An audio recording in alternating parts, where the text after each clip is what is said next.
몇 개월 동안 지금 제주에 가서 일을 하고 계셔가지고 하는데, 여러분 찬양 같이 하실 분들도 마음을 모아주시면 좀 좋겠습니다. 우리 하나님 말씀 보겠습니다. 마태복음 5장 8절입니다. 5장 8절 같이 봅니다. 시작. 마음이 청결한 자는 복이 있나니 그들이 하나님을 볼 것이며. 아멘. 우리 같이 기도하겠습니다. 하나님 아버지, 이 시간 우리가 하나님을 예배하며 또 하나님의 말씀을 듣기를 원합니다. 우리의 마음을 정결하게 하심으로 예배하는 가운데 살아계신 하나님을 보게 하여 주시옵시고, 하나님 말씀을 듣는 동안 진리의 말씀이 우리의 마음속에 들리고 또 믿어지게 하여 주시옵소서. 아버지, 예배 왔다가 그저 문턱만 밟고 나가는 자들 되지 않도록 인도하여 주시고, 성령께서 이 시간 각자의 마음 속에 마음의 문을 열어주시고 귀를 열어주셔서 하나님의 말씀을 들을 때 우레처럼 내 마음에 들려지도록 주님 인도해 주실 것을 바라옵고, 부족한 종 말씀을 들고 섰습니다. 아버지 하나님, 종을 감추시고 그리스도 예수만 우리 안에 충만하도록 우리를 온전히 주관해 주실 것을 바라오며 예수님의 이름으로 기도드리옵나이다. 아멘. 우리는 지금 산상수훈을 생각하고 있는데요, 이 산상수훈에는 예수님께서 그 많은 사람들이 자기를 따르는 것을 보시고는 야트막한 산에 올라가 앉으셨죠. 그러자 그 제자들이 나와서 예수님의 말씀을 듣는 그런 그림이에요. 갈릴리 호수가 훤히 내려다 보이는 그 산 위에 앉으시고, 또 그 밑에는 수많은 무리들과 제자들이 그 앞에 앉아서 하나님의 말씀을 지금 듣는데, 예수님께서 심령이 가난한 자는 복이 있나니 하면서 말씀하셔서 오늘은 몇 번째죠? 여섯 번째죠. 여섯 번째. 마음이 정결한 자는 복이 있나니 그들이 하나님을 볼 것이며. 자, 그런데 여러분, 이 말씀을 한번, 너무 쉽잖아요. 마음이 청결한 자는 복이 있는데 하나님을 본다.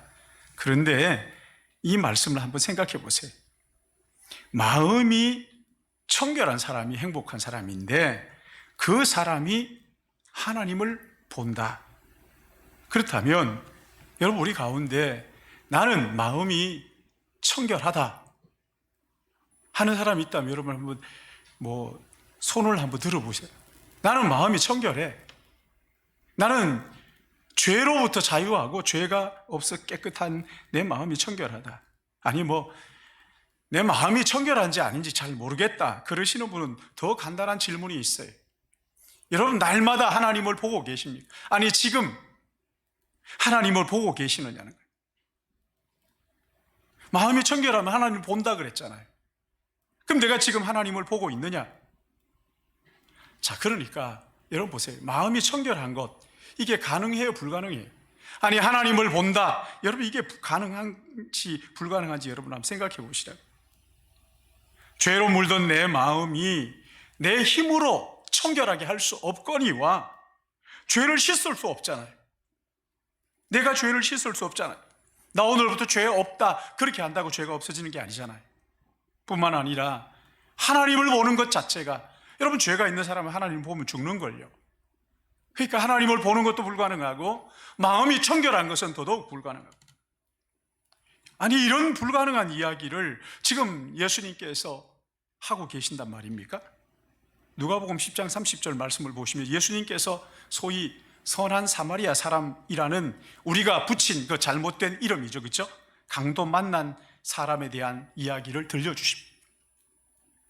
어떤 사람이 예루살렘에서 여리고로 내려가다가 강도를 만나며 강도들이 그 옷을 벗기고 때려 거의 죽은 것을 버리고 갔더라. 강도가 다 빼앗고 그냥 빨가벗겨가지고는 죽도록 때리고는 그냥 죽어가는 그 사람을 버리고 그냥 갔다는 거죠. 여러분, 여기에서 예수님이 이 이야기를 통해서 하시고 싶은 말씀이 도대체 뭘까요? 우리에게 무슨 말씀을 하시고 싶은 걸까요? 우리의 인생은 예루살렘에서 여리고로 내려가다가 강도를 만난 사람하고 똑같다는 거예요. 우리는 강도 만난 사람 같은 사람. 이 세상에서 나름대로 열심히 살아보려고 애를 썼는데 뜻하지 않게 죄라는 강도를 만나서 다 빼앗기고 거의 죽게 된, 그래서 버려진, 근데 그렇게 버려졌는데 31절 보면 제사장이 그를 봤지만 그냥 지나쳤어요. 제사장이 눈여겨보지 않는 거죠. 그냥 지나쳤어요. 32절에 보면 레위인도 그를 봤지만 도망치듯 피해갔다고 말합니다. 이웃의 어려움을 보고 그냥 지나쳐버린 거예요. 다른 말로 하면 자기밖에 모르는 자기중심적인 종교인이에요. 제사장과 서기관. 근데 여기 33절 보시면 어떤 사마리아 사람이 그를 보고 불쌍히 여겼다, 그렇게 말합니다. 그리고 가까이 가서 포도주를 그 상처에 붓고 사매고 자기 짐승에 태워서 주막으로 데리고 가서 돌봐줬다. 그리고 부비가 더 들면 내가 그 모든 것 다시 올 때에 내가 갚아주겠다. 여러분, 여기에서 누가 주인공이에요? 누가 주인공이에요? 선한 사마리아 사람이에요? 아닙니다. 강도 만난 사람이에요. 주인공이 제일 많이 나오잖아요. 주인공은 계속 글을 하면서 계속 나옵니다. 그리고 35절에도 보시면 이 사람을 돌보아 주라. 이 사람 바로 그 사람이 주인공인데 누구예요? 강도 만난 사람. 예수님의 관심이 지금 누구에게 있다고 말씀하시는 거예요? 아니, 그러면 선한 사마리아 사람은 누구를 가리키는 거예요? 예수님을 가리키는 거죠. 지금 예수님의 모든 관심은 누구에게 있다는 거예요? 강도 만난 그 사람에게 있다는 거예요.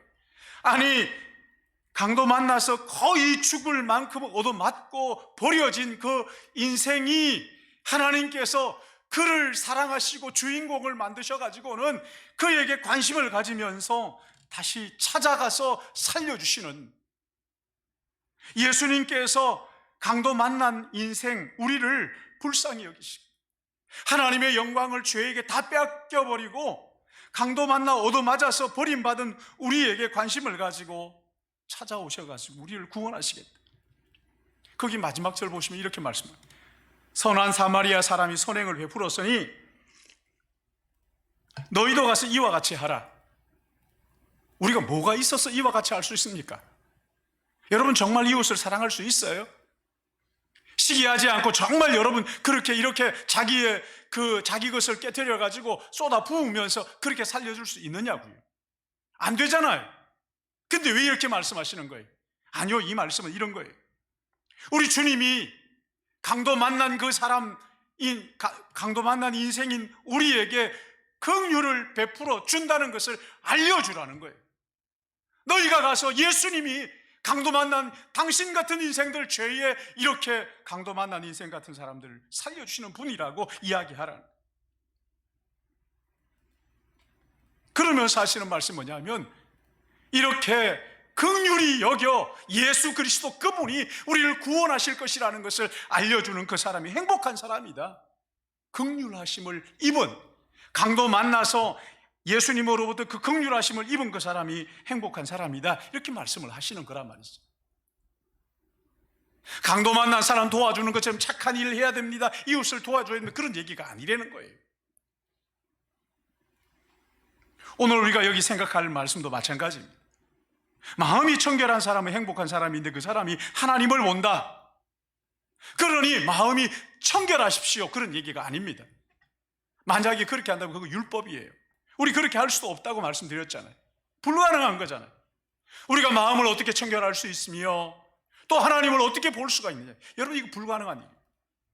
할 수 없는 일이란 말이에요. 근데 만약에 여러분 마음을 깨끗하게 해가지고 하나님을 보세요, 이렇게 얘기한다면 여러분, 이게 율법이지 무슨 복음입니까? 이게 율법이란 말이죠. 그럼 이게 무슨 말이에요? 너희가 노력을 해서 마음을 깨끗하게 해야 된다, 알겠지? 그런 말씀이 아니래요. 너희가 마음을 깨끗하게 해가지고 하나님을 좀 봐야 되지 않겠니? 그런 이야기가 아닙니다. 만약에 그런 말씀이라고 한다면 여러분, 이 말씀을 들으면 여러분 마음을 깨끗하게 하십시오. 마음이 뭔지 아십니까? 청결함이 뭔지 아십니까? 하나님이 본다는 게 뭔지 아십니까? 이렇게 이야기한다면 여러분, 이게요, 우리를 얽매는 율법이 되는 거죠. 복음이 아닌 거예요. 여러분, 여기 팔복은 하나님께서 너희들 이렇게 지켜야 돼, 이렇게 말씀하시는 것이 아니에요. 마음을 깨끗하게 하면 하나님을 보는데, 이 마음을 깨끗하게 해야 하나님을 보고 행복을 누릴 수 있다, 그런 얘기가 아니란 말이에요. 다시 물어볼게요. 여러분, 혹시 하나님 본 분들 계신가요? 아무도 안 계셔요? 마음이 청결하신 분은 계신가요? 맞아요. 마음이 청결하지 않을 뿐더러 하나님을 본 사람도 없어요. 여러분, 하나님을 봤다 그러면 어떤 사람들 막 그렇게 얘기하는데, 여러분, 그건요, 성경이 말하는 것은 신인동형론이라고 그래가지고 하나님을 어떻게 표현하지를 못하니까, 영이신 그분, 형체가 없으신 분이잖아요.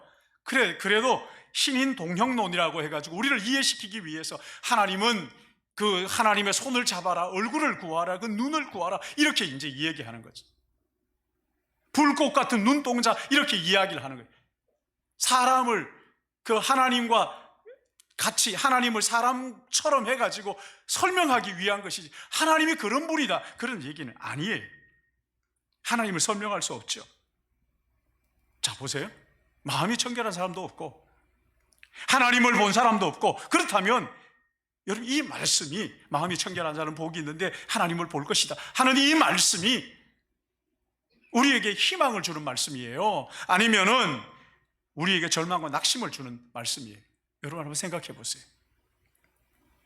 불가능한 것을 말씀하신다면, 만약에 마음을 청결하게 해서 하나님을 보면서 사십시오, 얼마나 행복한지 모릅니다, 이렇게 얘기했다면, 마음을 청결하게 할 수 없는 우리는 하나님을 볼 수 없거니와, 이건 진짜 아주 불가능한 이야기하는 사기에 불과한 거지. 그렇다면 왜 하나님께서 이렇게 실천할 수 없는 이런 말씀들을 제자들과 무리에게 하셨을까? 여러분, 한번 생각해 보세요. 여러분, 여기 지금 예수님 앞에 앉아있는 이 사람들, 그 산 덩성이에 앉아있는 그 사람들, 제자들과 수많은 그 무리들, 이 사람들 어떤 사람, 왜 거기 앉아있는 거예요? 예수님이 가르치시는 데 있어서 정말 좋은 환경이 있잖아요. 그러나 그 열악한 환경이잖아요. 언덕이지만 그 바깥이잖아요. 바람이 불어오면 바람 다 맞아야 들어가잖아요. 좋은 환경이 아니에요. 어쩌다가 소풍 나간 것도 아니란 말이에요. 예수님이 거기에 앉아서 그 무리들을 가르치는 이 사람들이 도대체 누구에게 마음이 청결하다 하시면서 하나님을 본다 이렇게 말씀하셨을까? 이 사람들은요, 최소한 종교의 기득권을 가지고 있는 그런 사람들은 아니었어요. 율법사나 제사장들이나 서기관들이나 바리새인, 이런 사람들은 그 바깥에 가서 앉아있지 않아요. 어디에 있어요? 예루살렘 성전에 앉아있어요. 좋은 환경 속에 앉아있어요. 근데 예수님은 그 성전에 계시지 않으시고 나오셔가지고는 바깥에 지금 그 무리들과 함께 앉아 계신 거예요. 이 사람들은요, 율법과 거리가 먼 사람들이에요. 죄인들과 세리들과 창녀들과 소외된 사람들, 예루살렘 성전에서 한 자리를 하지 못하는 이런 그 시대에 소외된 사람, 어쩌면 종교인들로부터 외면당하는 사람, 성전에 들어가기에 합당하지 않은 사람들, 예수님 그들에게 말씀하시는 거예요. 너희들은 마음이 청결하다, 그래서 하나님을 볼 것이다. 아니, 왜 이런 사람들이 마음이 청결한 사람이에요? 지금 예수님께서 그 시대의 상식을 뒤집어 엎으시는 거예요.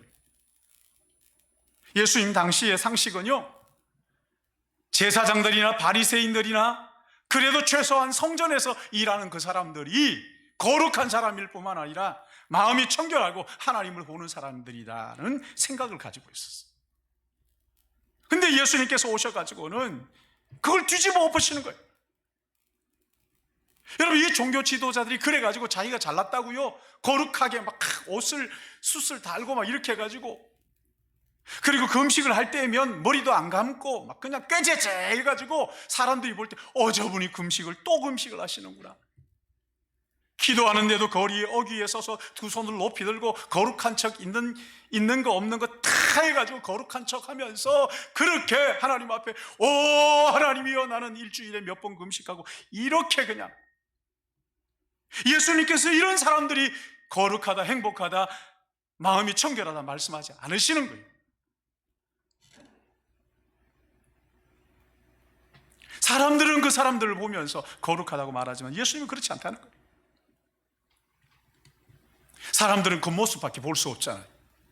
하나님은 겉모습을 보시는 게 아니라 중심을 보시잖아요. 마음을 보시는 분이잖아요. 이런 시대적 흐름 속에서 예수님께서 지금 저기 예루살렘에 있는 저 사람들이 거룩한 사람이 아니고 청결한 사람이 아니라 바로 너희들이 청결한 사람이다 이렇게 말씀을 하시는 거예요. 겉모습이 아니라 껍데기만 아니라는 거죠. 껍데기만 거룩한 척하는 것 아니라는 거예요. 마음이 중요하다. 중심이 중요하다 말씀하십니다. 여러분 마음이 뭐예요? 마음이 청결한 사람, 하나님 앞에서 이 속사람, 너희의 그 마음 속사람 어떠냐 하는 거예요. 예루살렘에 있는 그 종교 지도자들과 다르게 지금 거기에 들어가지도 못하는 이 별 볼 일 없는, 한마디로 말하면 별 볼 일 없는 이런 사람들, 겉보기에는 너무 형편없는 거죠. 율법을 지키는 건 고사하고 알지도 못하는 걸요. 먹고 살기에 바빠가지고 쫓아다니느라고 율법을 알지도 못해. 이런 삶을 살고 있으면서 예수님의 말씀을 듣겠다고 나온 걸 볼 때 이 사람 최소한 그 기도했던 세리처럼 그의 마음 속에는 예수 그리스도를 갈망하는 마음입니다. 자기의 죄인인 것을 고백할 줄 아는 거예요. 부끄러워서 감히 성전에 들어가지를 못하는 거죠. 하나님을 향해서 하나님 저를 도와주세요. 감히 고개를 들지를 못하고 나는 죄인입니다. 성전에 들어가지를 못하고 바깥에 앉아가지고 예수님께서 그런 자들을 향해서 너희가 복이 있다, 너희가 마음이 청결한 자야 말씀하시는 거예요. 겉보기에 화려하고 멀쩡하다고 하나님께서 야 저기 예루살렘에 있는 저 사람들 저 종교인들 보고 주눅 들지 마라. 하나님은 마음을 보시지 않니? 하나님을 중심을 보시잖아 말씀하시는 거예요. 여러분 우리의 마음, 이 마음이 뭡니까? 우리의 마음은 그 사진에 보면 지정의, 그렇죠? 아는 거잖아요. 아는 거. 그리고 정은 뭡니까? 느끼는 거잖아요. 의는 뭐예요? 행하는 거죠. 그러니까 이 마음이라는 것은 어디에 있는 게 아니잖아요. 머리에 있어요, 발에 있어요, 손에 있어요. 마음은 어디에 있는 게 아니라 우리 전체 삶을 다 가리켜서 마음 이렇게 말씀하셔요. 우리의 전 삶이 아는 것과 느끼는 것과 행하는 것, 지정의, 이거 전체를 가리켜서 우리의 전 존재가 마음이란 말이에요. 마음. 우리의 몸은 어디에 있고 이런 게 아닙니다. 마음에 손을 올리라 이런 말 없잖아요. 가슴에 손을, 가슴은 있지만 가슴 속에 마음이 있는 것은 아니고 우리 전 인격 전체가 다 우리의 마음이랍니다. 떼가지고 하나만 있는 게 아니에요. 근데 이 마음이요 심장이라는 말과도 연결이 되어 있어요. 여러분 이 심장 한번 보세요. 심장이 쉬지 않고 뛰고 있잖아요. 마찬가지 우리의 마음도 쉬지 않고 일을 하는 거예요. 쉬지 않고 우리의 마음이 일을 해요. 뭔가를 배우고 뭔가를 또 행하고 연구하고 뭔가를 또 채우고. 그러니까 여러분 이 마음이라는 것은 눈에 보이는 게 아니기 때문에 우리의 마음은 내가 무엇을 알고 무엇을 배우고 무엇을 느끼고 무엇을 행하느냐, 우리의 전 인격 전체. 여러분 이게 마음이라는 거예요. 근데 이 마음에 내가 무엇을 배우느냐, 무엇을 담느냐에 따라서 이 마음이 달라진다는 거예요. 우리의 마음이 깨끗하냐 더러우냐, 여러분 이것은 우리 마음 자체의 문제가 아니라 우리의 마음에 무엇을 담느냐, 여기에 따라서 악해지기도 하고 선하기도 하고 이런다는 거예요. 누가복음 6장 45절 말씀해 보시면은 마음에 대해서 주님이 이렇게 말씀하십니다. 선한 사람은 그 마음에 쌓은 선에서 선한 것을 내고 악한 자는 그 쌓은 악에서 악을 내나니 이는 마음에 가득한 것을 입으로 말합니다. 마음에 가득한 것이 입으로 나온다는 거예요. 그래서 선한 사람은 마음에 선한 것을 담았기 때문에 그 선이 나오고, 악한 사람은 그 마음에 악한 것을 쌓았기 때문에 악한 것이 쏟아져 나온다는 거죠. 그러니까 여러분 마음을 한번 살펴보세요. 내 마음 속에 무엇이 쌓여 있는가?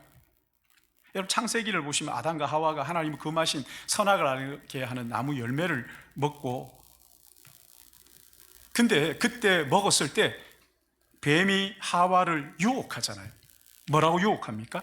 너 이거 먹으면 하나님처럼 된다. 하나님처럼 된다. 근데 그걸 먹고 난 다음에 보니까 하나님처럼 됐어요. 뭘 알게 됩니까? 자기가 벌거벗은 것을 알게 되죠. 그리고 하나님이 오셨을 때 피해서 숨습니다.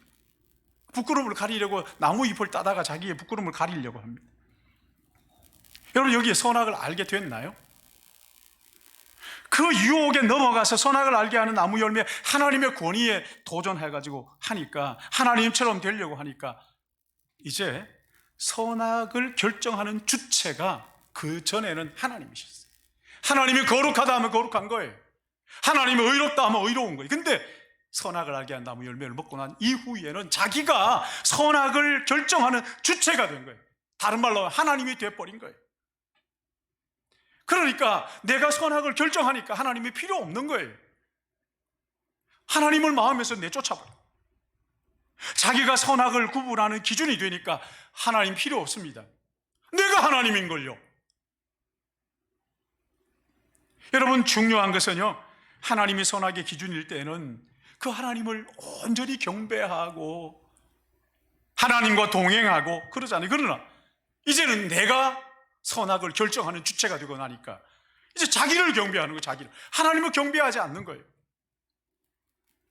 모든 일의 중심이 자기가 되고, 그래서 자기 중심적인 사람, 내가 기쁘면 기쁘고 내가 슬프면 슬프고 자기가 이 정의를 결정하는 주체인 거예요.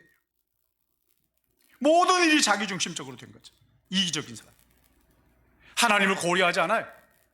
이웃을 생각하지 않는 거죠. 자기밖에 몰라요. 내 기분, 내 생각, 내 유익, 자기 중심적인 타락한 사람이 된 거예요. 내가 선악의 기준이 되어버린 거죠. 죄가 우리 안에 들어오면서 우리 안에 죄가 만들어 놓은 이 결과가 이런 거란 말이죠. 죄가 우리 안에 쑥 들어오니까 하나님을 몰아내고 자기가 하나님의 자리에 앉아버린 거예요. 얼마나 큰 불행이. 마태복음 15장 19절 말씀 보시면 주님이 이렇게 말씀하십니다. 마음에서 나오는 것은 악한 생각과 살인과 간음과 음란과 도둑질과 거짓과 비방이니, 하나님이 내 마음에서 떠나가고 내가 내 주인이 되니까 그 마음에서 쏟아져 나오는 것이 악한 생각, 살인, 간음, 음란, 도둑질, 거짓말, 비방. 하나님이 내 마음속에 계시지 않으면 죄의 그 죄를 가로막고 있는 이 뚝이 터져버리는, 뚝 터진 댐처럼 거기에서 죄가 막 쏟아서 들어오는 거예요. 악한 것으로 마음이 가득한 거예요. 자기밖에 모르는 이기적인 사람이 되고 마는 거예요. 그런데 예루살렘에 있는 종교 지도자들, 이 사람들이 율법을 받긴 했지만은 하나님 앞에 그 마음은 감추어 놓은 채 겉모습만 청결한 척 하는 거예요. 속은 지금 썩고 있는데 겉모습만 회칠한 무덤처럼 꾸미고 자기를 포장하고. 그래서 주님 말씀하시는 거예요. 야, 이런 사람들 정말 행복하겠냐? 껍데기만 저렇게 거룩하게 거룩한 척하는 저 사람 진짜 행복하겠냐? 여러분 어떻게 생각하세요? 이 사람 진짜 행복할까요? 껍데기만 그렇게 막 꾸며가지고 혼자 있을 때는 팡팡 우는 거예요. 이런 사람들은 행복하지 않은 사람. 누가복음 23장에 가면은요, 마태복음 5장에는 행복한 사람 행복하다 하지만 거기에 가보면 저주를 받을지니 하면서 저주가 있겠다고 선언하는 가운데 바로 이런 사람들이 있어요. 마음을 하나님께 드리질 못하면서 껍데기만 가지고 거룩한 척하는 그 사람들 향해서 하나님이 저주를 하시는 거예요. 화 있을진저.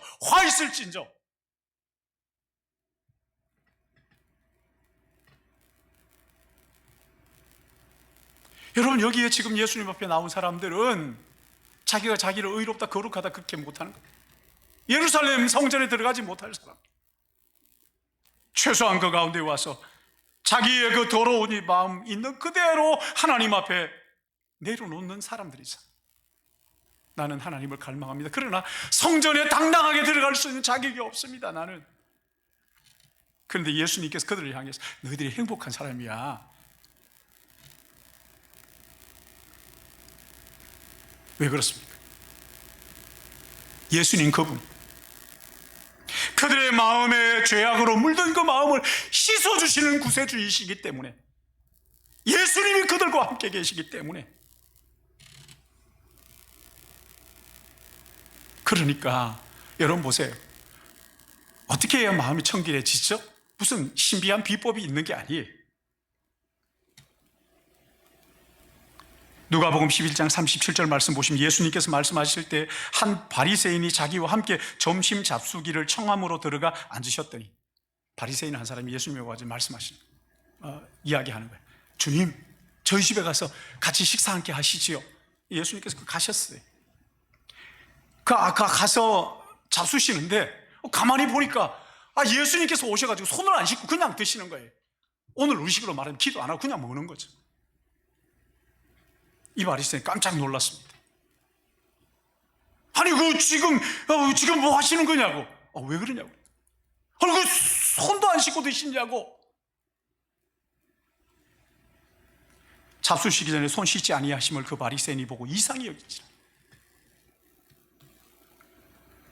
여러분, 유대인의 정결 예식에는 반드시 손을 씻고 먹어야 되는데 예수님은 그냥 드시는 거예요. 아셨죠? 예수님이 다 아시죠? 바리새인이 이상히 여기는. 그러자 그 바리새인 마음속에 왜 손을 씻지 않고 드시지? 막 불편한 거예요. 그러자 39절에 이렇게 말씀합니다. 주께서 이르시되 너희 바리새인들 지금 장과 대접의 겉은 깨끗하나 너희 마음에는 탐욕, 악독이 가득하더라. 무슨 말씀입니까? 껍데기만 챙기지 말라는 거예요. 더 중요한 마음이 있지 않느냐?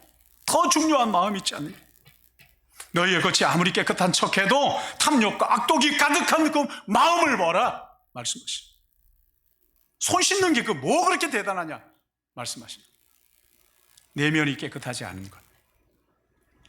여러분, 이게 제대로 된 바리새인이라면은 그런 주님의 말씀을 듣고 여러분 어떠시겠어요? 기절초풍하는 거죠. 어떻게 제 마음을 아셨습니까? 당신은 메시아이십니다. 이렇게 나와야 맞는 거잖아요. 내 마음을 꿰뚫어 보시는 그분 앞에서 마치 그 수가성 우물가 여인처럼 내가 메시아를 만났다 이래야 맞는 거잖아요. 근데 사람은요, 껍데기 가지고 자기를 포장하는 거예요. 감추는 거예요. 하나님 우리의 중심을 꿰뚫어 보시는 분이잖아요.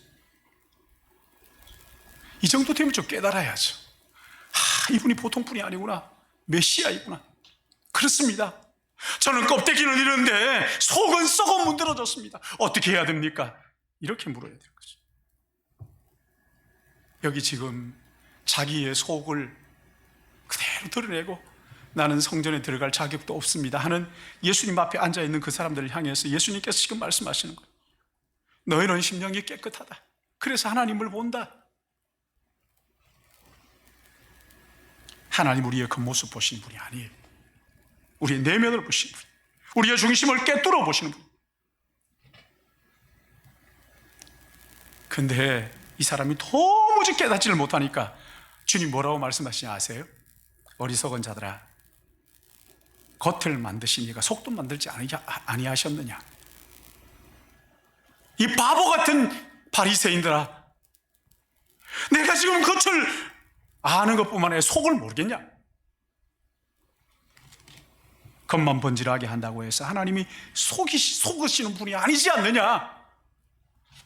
신앙생활을 하면서 참 정말 우리 아이들이 하는 얘기가, 어른들이 신앙생활 하는 사람들, 어떤 사람들 보면은 정말 이율배반적인 그 행동에 아주 그냥 속상해 하면서 예수 안 믿겠다고. 왜 그래요?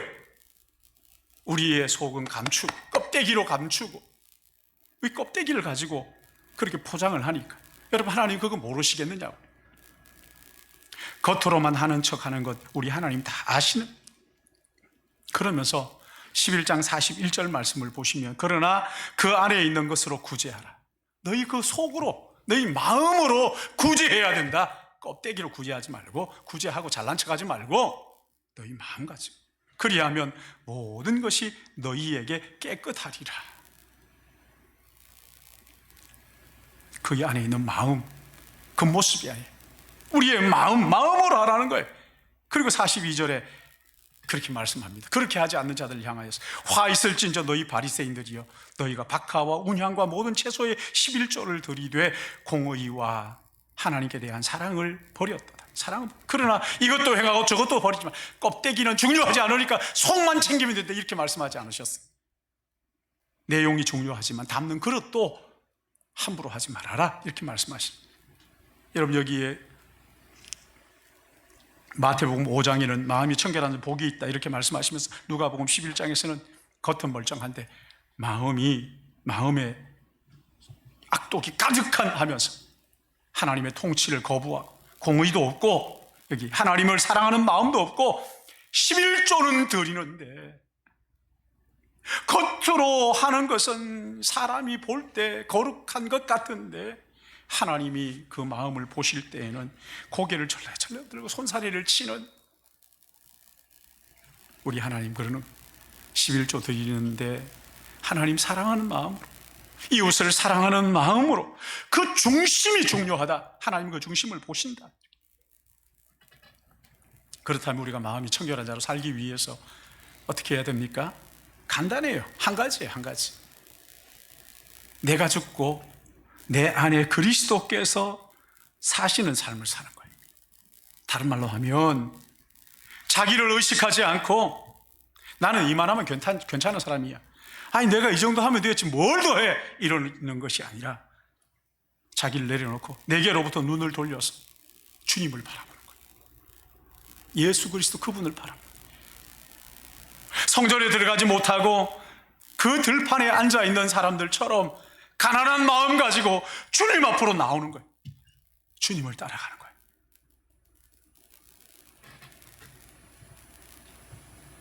그때 비로소 진짜 신앙생활이 시작되는 거예요.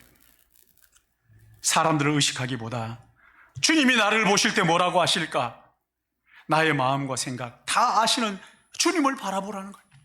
주님, 제 마음이 얼마나 더러운지 주님 아시죠? 주님, 내가 저 성전에 들어갈 수 없는 자격이 없는 자를 주님이 아시잖아요. 주님을 갈망하는 마음으로 주님을 바라보는 거예요. 주님을 바라보는 거예요. 거짓과 시기와 비방으로 가득한 내 마음을 십자가의 보혈로 씻어주시고, 그래서 우리의 눈을 맑게 하시고 주님 하나님을 보게 하시는 그 예수 그리스도, 그분을 바라보라는 거예요. 우리 내일부터 새벽 5시 20분부터 특세를 하는데 주제가 뭐냐면 24시간 주님을 생각하라. 24시간 주님을 바라보자.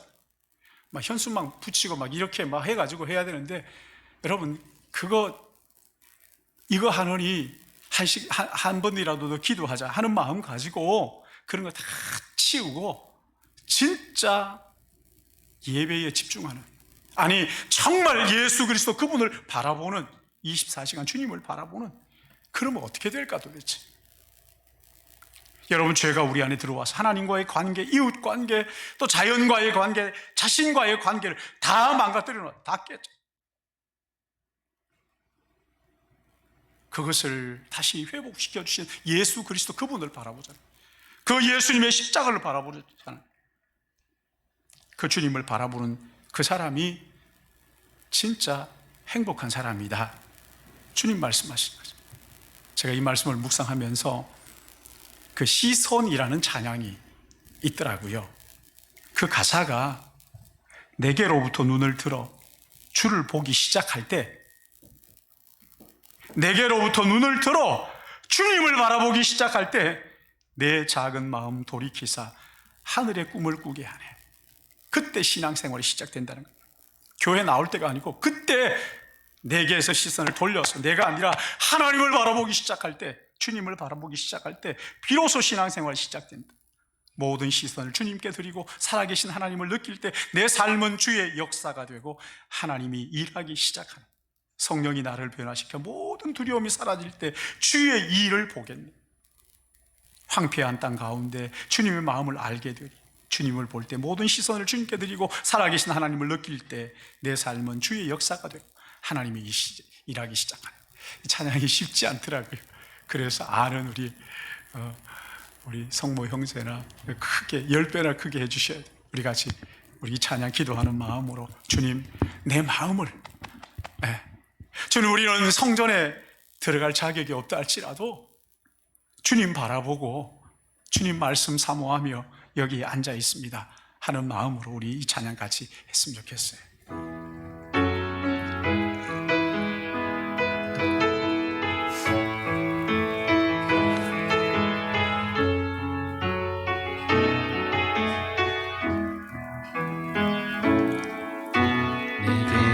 눈을 들어 주를 보기 시작할 때 주의 일을 보겠네. 내 작은 마음 돌이키사 하늘의 꾸게 하네. 주님을 볼 때 모든 시선을 주님께 드리고 살아계신 하나님을 느낄 때 내 삶은 주의 역사가 되고 하나님이 일하기 시작하네. 성령이 나를 변화시켜 모든 두려움 사라질 때 주의 일을 보겠네. 황폐한 땅 한가운데서 주님만을 알게 되리. 주님을 볼 때 모든 시선이 주님께 드리고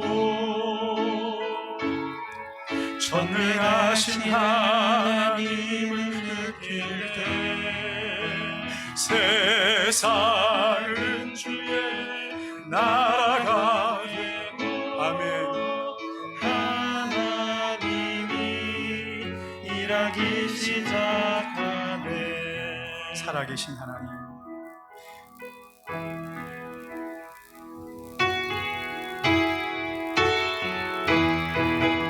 주님께 드리고 아멘. 전능하신 하나님을 느낄 때 세상은 주의 역사가 되고 하나님이 일하기 시작하네. 아멘. 아멘. 사랑의 하나님 아버지,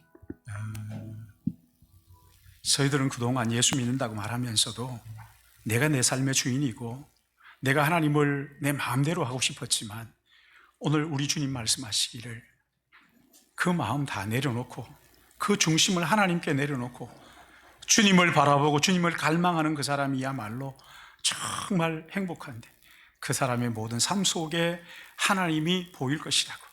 무슨 말을 하든지 무슨 생각을 하든지 무슨 일을 하든지 하나님이 네 눈에 가득하게, 내 마음에 하나님이 가득하게 될 것이라고 약속해 주셨사오니, 아버지 하나님, 우리의 겉모습 치장에 급급하지 않고 내 속사람을 감추는 데 급급하지 않고 내 있는 모습 그대로 가난한 마음 가지고 애통하는 마음 가지고 주님 앞에 나와 긍휼히 여김을 받는 그리함으로 우리의 마음에 하나님으로 가득 차서 세상이 그 어떤 것도 부럽지 않고 원망하고 불평이 우리에게서 다 떠나가고 하나님으로 가득함으로, 하나님 나라로 가득함으로 찬양하며 감사하며 늘 주님을 영화롭게 하는 우리의 삶이 되도록 인도해 주실 것을 간절히 바라옵고, 하나님 이 시간 하나님 앞에 나와 예배드리며 우리의 삶을 다 주님 앞에 올려드립니다.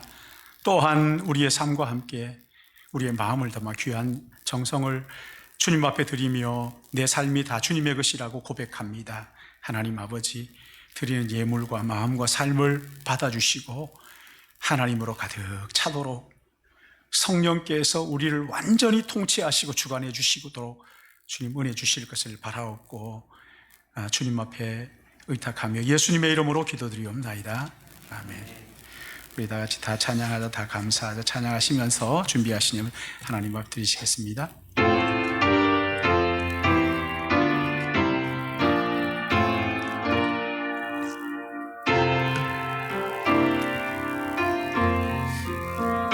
다 찬양하자 주, 다 찬양하자 주, 다 찬양하자 주께,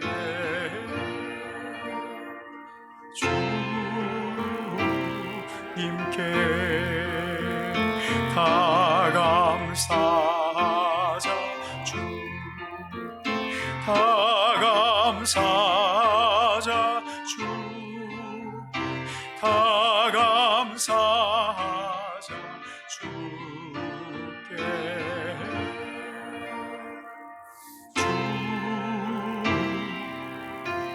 우리 두 팔 벌리고 다 기뻐하자. 다 기뻐하자 주, 다 기뻐하자 주, 다 기뻐하자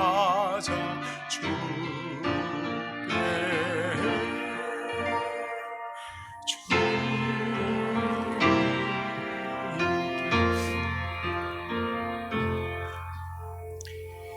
우리 하나님 앞에 우리를 불러주셔서 하나님의 이름을 높이며 찬양하며 하나님의 나라를 간구하며 갈구하도록 은혜 베풀어 주신 것을 감사합니다. 이 시간 하나님 앞에 나와서 예배하며 우리의 자신을 주님 앞에 올려드립니다. 또한 귀한 예물을 구별하여 우리 하나님 앞에 올려드립니다. 하나님 아버지, 11조로 또 감사헌금으로 졸업을 감사하고 또 구제헌금으로 선교헌금으로 구별하여 주님 앞에 올려드립니다. 주일 예물로 주님 앞에 올려드립니다. 우리 하나님께서 받으시고 은혜로 채워주시옵시되 우리의 마음속에 진정한 영적 부흥이 일어나도록 하나님을 향한 갈망하는 마음들 부어주실 것을 간절히 바라옵고, 예물이 쓰이는 곳에 하나님의 나라가 이루어지며 하나님의 영광이 드러나도록 은총을 더하여 주시옵소서. 하나님 아버지, 이 시간 또한 기도하옵기는 우리 믿음의 권속들 가운데 육신이 연약한 환우들을 주님 기억하여 주시옵소서. 아버지 하나님, 병상을 주님 지키고 있는 그들 참 우리 하나님 밖에 달리 무엇을 구할 수 없는 그런 믿음의 권속들을 주님께서 긍휼히 여겨주시고 날마다 그 마음속에 하나님의 나라가 선명해지도록 은혜 베풀어 주시며 병상에서도 주님과 동행하는 복된 삶이 되게 붙잡아 주시옵소서. 출타 중인 믿음의 가족들, 그리고 군문에 간 우리 자녀들, 유학 중에 있는 자녀들, 우리 하나님께서 어느 곳에 있든지 주신 재능들을 하나님의 영광을 위하여 갈고 닦아 주님의 나라를 위하여 사용할 수 있도록 인도하여 주시옵시고, 주님, 이 땅에 그리스도 예수의 나라가 임하도록 하는 일을 위하여 우리 모두가 쓰임받도록 은총을 더하여 주시옵소서. 감사합니다. 찬양합니다. 예수님의 이름으로 기도드리옵나이다. 아멘.